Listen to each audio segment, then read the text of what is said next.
Hello everyone, एक बार फिर से आप सभी का स्वागत है। और इंडियन टीम ने अपना दूसरा मुकाबला भी जीत लिया है आईसीसी विमेंस टी20 वर्ल्ड कप में। लगातार दूसरी उनकी ये जीत है। पहला मुकाबला जैसा कि उन्होंने पाकिस्तान के अगेंस्ट जीता था, और ये मैच उन्होंने अपने नाम किया है वेस्ट इंडीज़ के अगेंस्ट। और फिर से एक बार इस मैच में अगर देखा जाए, लास्ट टाइम बॉलिंग थोड़ा सा अंडर प्रेशर रही थी, बट इस मैच में टीम इंडिया की तरफ से ऑलमोस्ट एक कंप्लीट परफॉर्मेंस, चाहे वो बॉलिंग कह लीजिए, फील्डिंग कह लीजिए, या फिर बैटिंग की तरफ से आप बात कर लो। ऋचा घोष फिर से एक बार अच्छी पारी खेलती हुई इस मैच में नज़र आई हमें। और लास्ट टाइम की तरह इस बार भी उन्होंने मैच फिनिश किया, और ये इंडिया को एक नए फिनिशर के रूप में मिल चुकी है ऋचा घोष, जो कि पिछले कुछ टाइम से एक बेहतर इम्प्रूवमेंट नज़र आ रही है। अच्छी रिस्पॉन्सिबिलिटी लेती हुई दिख रही है, जिम्मेदारी लेते हुए दिख रही है। और एक्स्ट्रा जो वर्कलोड होता है मिडिल ऑर्डर का, वो अपने कंधों पे उठाती हुई नज़र आ रही है यहाँ पे ऋचा घोष। तो उनकी जितनी तारीफ की जाए उतनी कम है। और उसके साथ कैप्टन हरमनप्रीत कौर ने भी एक अच्छी पारी खेली। बट यहाँ पे जो मैन ऑफ द मैच मैं बता देता हूँ आपको, मैन ऑफ द मैच रही दीप्ति शर्मा। उन्होंने लिए गेंदबाजी में 3 विकेट लिए अपने 4 ओवर के फुल कोटा ओवर्स में। और इस बार टीम इंडिया की गेंदबाजी काफ़ी शानदार रही, जहाँ पे विकेट्स नहीं मिले स्टार्टिंग के कुछ ओवर्स में, बट उनको रन्स ज़्यादा लीक नहीं किए गेंदबाजी में यहाँ पे टीम इंडिया के बॉलर्स ने। तो ये काफ़ी कंफर्टेबल विन, मैं ये बोलूँगा काफ़ी कंफर्टेबल विन ये रही टीम इंडिया के लिए। आराम से शुरू में ज़रूर थोड़ी पारी लड़खड़ाई, बट उसके बावजूद शानदार जो पार्टनरशिप हुई हरमनप्रीत कौर और ऋचा घोष के बीच में, उसके बाद ये मुकाबला ऑलमोस्ट वन साइडेड हो गया था। और काफ़ी अच्छी तरीके से जीती, और एक पैर जो हम बोलेंगे सेमीफाइनल की तरफ रख दिया है टीम इंडिया ने, जो कि नॉकआउट राउंड्स आप बोल सकते हो, या फिर सेमीफाइनल्स होंगे। इस ग्रुप स्टेज से सीधा अगला जो पड़ा होगा वो सेमीफाइनल का होगा। 2 टीमें ग्रुप ए से जाएंगी, वहाँ पे 2 टीमें ग्रुप बी से जाएगी। तो यहाँ पे इंग्लैंड ने भी 2 मुकाबले जीत लिए हैं, इंडिया ने भी 2 मुकाबले जीत लिए हैं। तो एक स्ट्रॉन्ग जो वो पोजीशन पा लिए यहाँ पे टीम इंडिया ने क्वालिफाई करने के लिए सेमीज़ के लिए। और दूसरी तरफ देखा जाए तो वेस्ट इंडीज़ के लिए अब उनकी किस्मत अपने हाथ में नहीं रही है। उनको दूसरों के रिजल्ट्स पे डिपेंड रहना पड़ेगा बहुत ज़्यादा, अगर उनको क्वालिफाई करना है सेमीज़ के लिए। और ऑलमोस्ट वो बाहर हो चुके हैं इस वर्ल्ड कप के सेमीफाइनल्स की रेस से।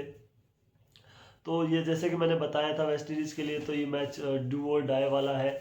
वहीं इंडिया के लिए ये मैच अगर जीतने के बाद अब ऑलमोस्ट ये सुनिश्चित हो गया है कि हम सेमीज़ के लिए क्वालिफाई करेंगे।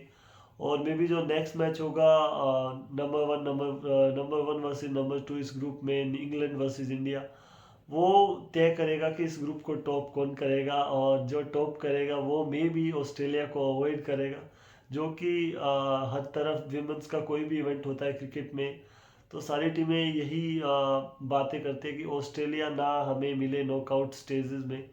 तो वही कोशिश यहाँ पे इंडिया और इंग्लैंड की रहेगी जब भी ये नेक्स्ट मैच खेलेंगे।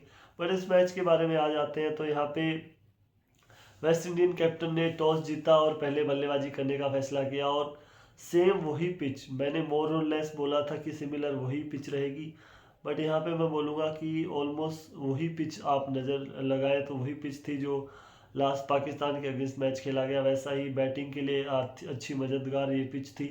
आप यहाँ पे अपने आप को अप्लाई करो तो विकेट लेना ऑलमोस्ट बहुत मुश्किल हो रहा था गेंदबाजों के लिए यहाँ पे। और वैसा ही हुआ। वेस्ट इंडीज़ के बैटर्स भी जब बैटिंग करने आए, तो वहाँ पे इंडियन बॉलर्स ने एक चीज़ अच्छी की, यहाँ पे रेणुका ठाकुर के साथ आज पूजा वस्त्राकर नई गेंद के साथ गेंदबाजी करती हुई दिखी, ना कि दीप्ति शर्मा।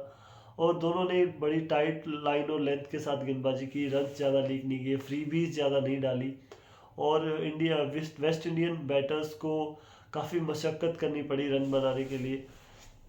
वहीं अगर देखा जाए तो पहला झटका वेस्ट इंडीज़ को दूसरे ओवर में पूजा वस्त्राकर ने दे दिया था। उनकी कैप्टन हेली मैथ्यूज इस मैच में कुछ खास नहीं कर पाई। और फिर उसके बाद कैंपबेल और स्टेफानी टेलर ने पारी का जिम्मा संभाला, और उन्होंने ऑलमोस्ट 14 14 ओवर तक वो अपनी पारी को लेके गई। लेकिन वहाँ पे कुछ खास पार्टनरशिप जरूर उन्होंने बिल्ड की ऑलमोस्ट 70 रन्स की, बट इतना वो फेवर दे नहीं पाई अपनी टीम को, क्योंकि वो पार्टनरशिप 6 रन के भी कम की रन रेट से आ रही थी। वो 6 रन प्रति ओवर से भी नहीं बन पा रहे थे उनसे। तो वो पारी ऐसी पार्टनरशिप मुझे नहीं लगता कि आपको मैच में आगे लेके जा सकती है कभी भी। तो वहाँ पे जो लैक ऑफ इंटेंशन आप बोल सकते हो वेस्ट इंडियन बैटर की तरफ से या इंडियन बॉलिंग यूनिट की तरफ से, एक जो कंसिस्टेंसी थी एक लाइन और लेंथ में, कोई फ्रीबीज नहीं दे रही थी, कोई फ्री बॉल कोई फ्री बाउंड्री बॉल ऐसी वो नहीं कर रहे थे वहाँ पे। तो वो चीज़ अच्छी की यहाँ पे टीम इंडियन के गेंदबाजों ने, टीम इंडिया के। और वहाँ पे एक बार जब वो पार्टनरशिप टूटी तो उसके बाद वेस्ट इंडीज़ को इस पारी को बिल्ड करने का, एक्सेलरेट करने का चांस नहीं मिला, जो कि हम लास्ट में फ्लरिश देखते हैं जो पाकिस्तान ने किया इंडिया के अगेंस्ट। वो यहाँ पे वेस्ट इंडियन बैटिंग अटैक नहीं कर पाया इंडिया के अगेंस्ट, ना ही डेथ ओवर्स में ना ही मिडल ओवर्स में। और जैसे दीप्ति शर्मा के आने के बाद तो शिकंजा सा कस लिया था उन्होंने वेस्ट इंडियन बैटर्स पे, और उन्होंने 3 विकेट हासिल किए पूरी पारी में। उन्होंने स्टेफानी टेलर को आउट किया एलबीडब्ल्यू, उसके बाद कैम्पबेल को भी आउट करवाया स्मृति मंदाना ने जिनका कैच लिया था। उसके बाद एक और विकेट लिया दीप्ति शर्मा ने, फ्लेचर का बोल्ड किया उनको। तो ये 3 विकेट उन्होंने हासिल किए, 1 विकेट पूजा वस्त्राकर ने हासिल किया, 1 विकेट रेणुका ठाकुर ने लिया। उसके अलावा 1 विकेट यहाँ पे रन आउट के रूप में हुआ वेस्ट इंडीज़ का। तो टोटल 20 ओवर में 118 रन बनाए, जो कि 6 के रन रेट से भी कम होते हैं। अगर आपको रिक्वायर्ड रेट चाहिए था इंडिया को तो 6 से भी नीचे था। तो जो पार्टनरशिप लगी दूसरे विकेट के लिए वेस्ट इंडीज़ के लिए, वो कुछ खास यहाँ पे काम नहीं कर पाई, क्योंकि आप ये इंश्योर करते हो कि ऊपर से कोई भी पहले दूसरे या तीसरे विकेट के लिए आपकी पार्टनरशिप लगे मैच में, तो वहाँ पे आपकी टीम थोड़ी आगे जानी चाहिए, आगे की तरफ स्कोर कार्ड लेके जाना चाहिए, और एटलीस्ट 140 150 का स्कोर बनना चाहिए। और ये मैंने आज के मैच के प्रीव्यू में भी बोला था कि यहाँ पे आपको इंडियन बैटिंग यूनिट को अगर तंग करना है, उनको प्रेशर में लेके आना, तो आपको एटलीस्ट 150 का स्कोर तो यहाँ पे चाहिए रहेगा, जो कि वेस्ट इंडियन जो बैटर्स थे वो बनाने में कामयाब नहीं रहे। उसके बाद इंडिया की बैटिंग की बारी आई, और काफ़ी खतरनाक शुरुआत रही यहाँ पे। शेफाली वर्मा ने पहले ही ओवर में 3 चौके लगाए। उसके बाद स्मृति मंदाना जो इस मैच में कम बैक कर रही थी फिंगर इंजरी के बाद, उन्होंने दूसरे ओवर में 2 चौके लगाए। तो 2 ओवर में 28 रन था, ऐसा ही लग रहा था कि इंडिया ऑलमोस्ट ये 10 ओवर में ये स्कोर चेंज कर देगा, 10 से 12 13 ओवर में। बट वहाँ पे थोड़ा सा ट्विस्ट आया और मैच थोड़ा फंसता गया था, ऐसा लगा।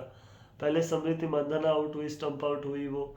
उसके बाद जेमी रोड्रिक्स आई, इस मैच में कुछ खास नहीं कर पाई, वो हेली मैथ्यूज़ के बॉल पे वापस उन्हीं को कैच थमा बैठी। और उसके बाद जो शेफाली वर्मा है वो भी बाउंड्री पे एक बड़ा शॉट खेलने के चक्कर में अपना विकेट भी गंवा दिया। तो यहाँ पे मैच फंस गया था। यहाँ पे टीम इंडिया ने 3 विकेट गंवा दिए, एक के बाद एक। स्मृति मंदाना, जेमिमा रॉड्रिक्स और शेफाली वर्मा, तो दोनों तीनों ही टॉप ऑर्डर के बैटर्स थे, वो आउट हो गए। और यहाँ पे स्कोर था इंडिया का 43 फॉर 3, 7 ओवर्स। तो यहाँ पे ऑलमोस्ट मैच फंस गया था। अगर 1 विकेट या 2 विकेट यहाँ से गिरते तो इंडिया पूरी तरह से इस मैच में वापस फंस सकता था। यहाँ तक तो सिचुएशन अंडर कंट्रोल थी, क्योंकि हरमनप्रीत कौर ग्राउंड पे थी, पिच के बीच में थी, विकेट पे थी वो। और उसके बाद ऋचा घोष जो इनफॉर्म बैटर है यहाँ पे, अगर कॉन्फिडेंस वाइज बात की जाए तो ऋचा घोष इस टाइम पे इंडिया की सबसे अच्छी जो बैटर नज़र आ रही है। अच्छा अपना टाइम ले रही है, सिंगल्स अच्छे से भाग रही है, गैप को अच्छे तरीके से ढूंढ रही है। और जब मन करे उनको, जैसे ही कोई ऐसे हाथ खोलने वाली रूम जहाँ पे ऑफ स्टंप के बाहर उनको दिखाई देता है, तो वहाँ पे वो चौका भी बटोरने में वो कामयाबी उनको मिल जाती है। उनके अलावा हरमनप्रीत कौर ने भी बड़ी सेंसिबल बैटिंग की, जब रिस्क लेने की ज़रूरत ऐसी थी तो नहीं, बट उन्होंने बॉलर्स को अटैक किया। काफ़ी शॉर्ट बॉलिंग हो रही थी, चाहे वो मीडियम पेसर हो जाए या स्पिन बॉलर्स हो जाए वेस्ट इंडीज़ के। तो वहाँ पे उन्होंने बखूबी फ़ायदा उठाया। इतनी डॉट बॉल्स नहीं डाल पाई वेस्ट इंडियन बॉलर, तो अच्छी आसानी हो रही थी, पैरों पे शॉर्ट बॉल आ रही थी, या शोल्डर हाइट जब आप बोलते हो ना, आप अगर शॉर्ट बॉलिंग कर रहे हो तो वो एटलीस्ट शोल्डर हाइट होनी चाहिए, बट वो ऐसे ही हिप हाइट हो रही थी। और जो शोल्डर हाइट से भी नीचे हाइट पे बॉल आ रही थी, शॉर्ट ऑफ लेंथ। तो वहाँ पे आसानी हो रही थी ऋचा घोष को भी और हरमनप्रीत कौर को भी। उन्होंने अच्छे से सिंगल्स बटोरे, डबल ट्रिपल, या जब बाउंड्री की ज़रूरत पड़ी तो वहाँ पे उन्होंने बाउंड्रीज भी लगाई। तो एक अच्छी सेंसिबल पार्टनरशिप थी। कोई ऐसा रिस्क की शॉट नहीं खेला उन्होंने, एक आउट ऑफ कॉन्टेक्स्ट की हमें एक बड़े शॉट के लिए जाना है, कुछ ऐसा शॉट उन्होंने दोनों ने ही नहीं खेला। सेंसिबल बैटिंग की, जहाँ पे भी कमज़ोर बॉल दिखाई दे वहाँ पे उन्होंने अपने शॉट्स खेले। तो ये पार्टनरशिप बिल्कुल इंश्योर कर दिया टीम इंडिया को कि इस मैच में अब और कोई अप एंड डाउन नहीं आने वाला इंडिया के लिए। जो था वो 3 विकेट गिरने के बाद वो वापस से नहीं आएगा, और मैच को ऑलमोस्ट एक तरफा सा कर दिया था। लास्ट में हरमनप्रीत कौर जरूर एक जो फिनिश करना चाहती थी बड़े शॉट के साथ, वहाँ पे वो आउट हो गई। उसके बाद ऋचा घोष ने नेक्स्ट ओवर में और एक बाउंड्री लगा के ये मैच फिनिश कर दिया। तो ये मैच टीम इंडिया ने 11 बॉल शेष रहते अपने नाम कर लिया, और कंफर्टेबल विन रही है इंडिया के लिए। और बैक टू बैक विन्स है वर्ल्ड कप में, तो यहाँ पे कॉन्फिडेंस देके जाएगी इंडिया को, मोराल बूस्टर रहेगा। अगले मैच इंग्लैंड के साथ है अगला मैच। और यहाँ पे जो सबसे बड़ा लास्ट कुछ टाइम से देखता आ रहा हूँ, जब से Richa Ghosh under 19 world cup में गई है, उससे पहले भी ऑस्ट्रेलिया सीरीज में अच्छी परफॉर्मेंस रही थी उनकी। बट उससे पहले क्या होता था ना कि ऋचा घोष को अगर अपनी आर्क में बॉल मिल जाती थी, चाहे वो स्पिन हो या मीडियम पेस हो, तो वो बड़ा शॉट खेलने से कतराती नहीं थी। वो रिस्क लेती थी, चाहे उस पर आउट हो जाए या नहीं हो जाए। फिर नेक्स्ट मैच में आते आते ही फिर से वही शॉट्स खेलती थी वो। लेकिन अब एक अलग तरीके से मैच्योरिटी नज़र आ रही है उनकी बैटिंग में, एक अलग रिस्पॉन्सिबिलिटी नज़र आ रही है। क्या पता वो टीम मैनेजमेंट ने उनको बोला है या कैप्टन ने उनको बोला है कि आपको अपनी विकेट का थोड़ा सा और प्राइस लगाना होगा बीच में जाके विकेट के। तो वहाँ पे वो चीज़ उन्होंने किया, या may be under 19 world cup में वो एक्स्ट्रा जो सीनियर प्लेयर का जो प्रेशर था वहाँ पे शेफाली वर्मा और ऋचा घोष से, तो वहाँ से वो थोड़ा सा उन्होंने वो सीखा है। पर पता नहीं, अभी थोड़ा सा उनके बैटिंग में अलग नज़र आ रहा है। आप इनके स्लॉट में भी बॉल होती है ना अब, तब भी वो डाउन द ग्राउंड एक ग्राउंडेड शॉट खेल के सिंगल लेती है, या एक रिस्ट थोड़ा सा टर्न करके मिड विकेट की तरफ स्क्वायर लेग की तरफ वहाँ पे सिंगल लेती है। तो रिस्क की शॉट थोड़े से कम किए हैं, कैलकुलेटेड रिस्क ले रहे हैं। ये नहीं कि बड़ा शॉट नहीं खेल रही, बड़े शॉट्स भी खेल रही हैं, बट कैलकुलेटेड रिस्क के साथ जा रही है वहाँ पे। तो वो चीज़ देखने में बड़ा अच्छा लगा यहाँ पे ऋचा घोष के बारे में। और जो होता था ना कि ऊपर से जब भी बैटिंग कोलैप्स करती थी इंडिया की, तो मिडिल ऑर्डर प्रेशर में आ जाता, और वहाँ से जो इंडिया की पारी थी वो लड़खड़ा जाती थी, कोलैप्स हो जाता था वहाँ पे बहुत बड़ा। और मैचेस जीतने में हम इतने कामयाब नहीं रहते थे, क्योंकि टीम इंडिया के पिछले कुछ सालों में अगर मैचेस देखे जाए, चाहे वो चेज करते टाइम हो या पहले बैटिंग करते टाइम हो, ऊपर से रन बन जाए, ऊपर से कोई बैटर नीचे तक खेल जाए, लास्ट तक खेल जाए, तो वहाँ पे हम मैच जीतते थे या मैच को फिनिश करते थे या अच्छा स्कोर बनाते थे पहले बैटिंग करने के लिए। बट अब ऐसा कॉन्फिडेंस आ गया है पूरी टीम यूनिट में कि ऊपर से बड़े बल्लेबाज आउट भी हो जाए, समृति या फिर जेमी या हरमनप्रीत कौर, तो नीचे हमारे पास ऋचा घोष जैसे बैटर्स हैं जो कि हमें रन बना के दे सकते हैं टफ सिचुएशन में भी, टफ कंडीशंस में भी। तो वो एक बड़ा कॉन्फिडेंस है टीम इंडिया के लिए, और ये अलग नई चीज़ आई है जो कि इस वर्ल्ड कप में हमें आगे की तरफ लेके जाएगी बिल्कुल। जो कि मिडिल ऑर्डर में होता है ना, आपको एक ऐसा इन्फॉर्म बैटर चाहिए होता है जो सिचुएशंस के हिसाब से खेले। आपको 10 की रन रेट चाहिए तो वो भी बनाने में वो सक्षम हो, आपको कम रन रेट के साथ विकेट बचा के थोड़ी सी रिस्क फ्री क्रिकेट खेलनी हो, वहाँ पे भी वो अच्छे से अपना काम कर पाए।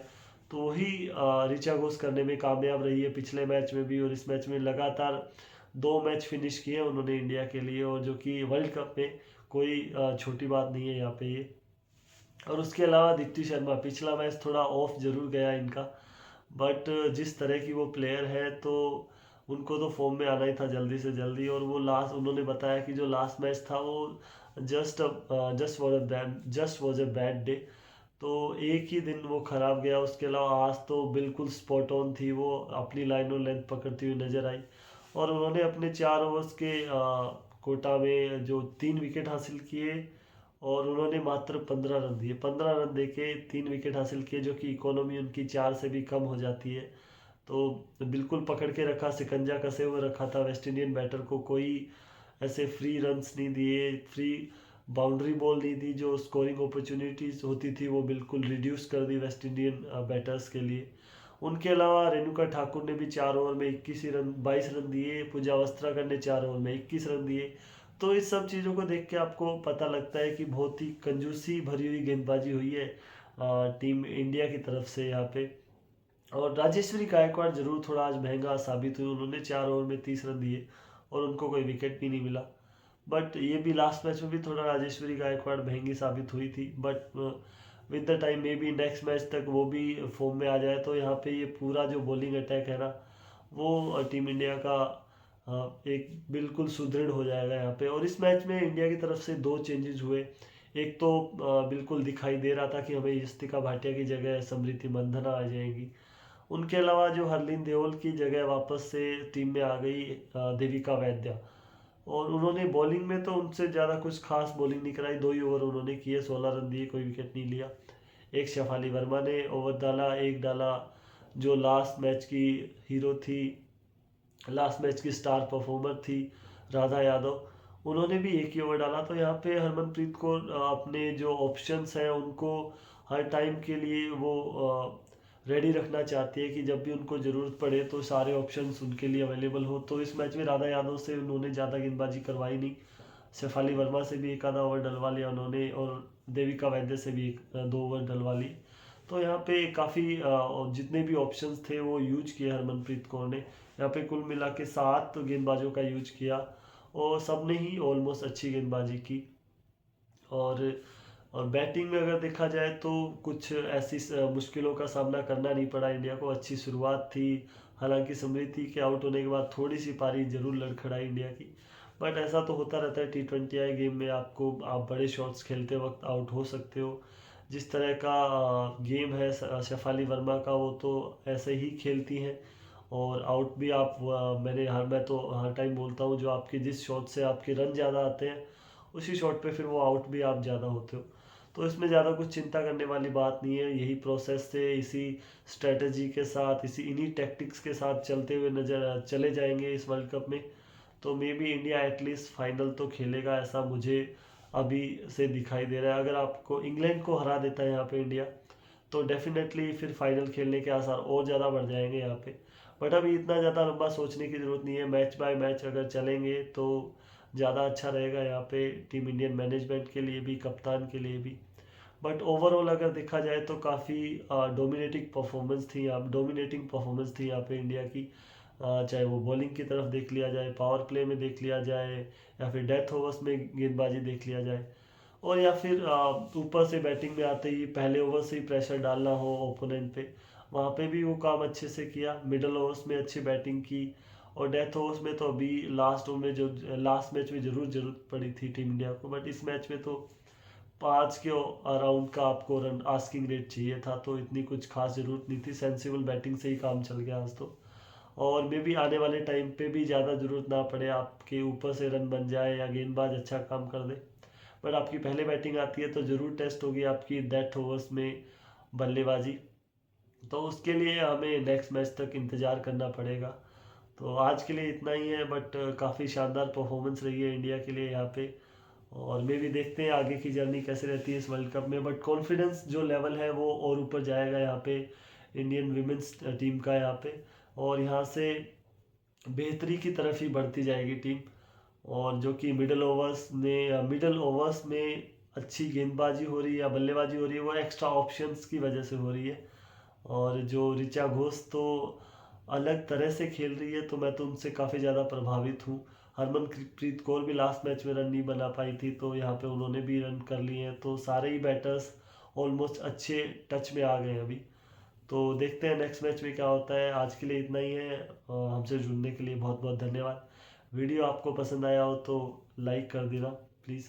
और आप अगर इस चैनल पे पहली बार आ रहे हो, वीडियोस पहली बार देख रहे हो, तो चैनल को सब्सक्राइब जरूर कीजिएगा। ऐसी वीडियोस फिर आपको डेली मिलती रहेगी। हम यहाँ पे डेली क्रिकेट हर मैच का, इंडिया के ऑलमोस्ट, चाहे वो मेंस टीम हो या विमेंस टीम हो, पूरा प्रीव्यू रिव्यू दोनों तरह के एनालिसिस करते हैं। तो मिलते हैं आपसे नेक्स्ट वीडियो में, तब तक के लिए बहुत बहुत धन्यवाद। Thank you so much.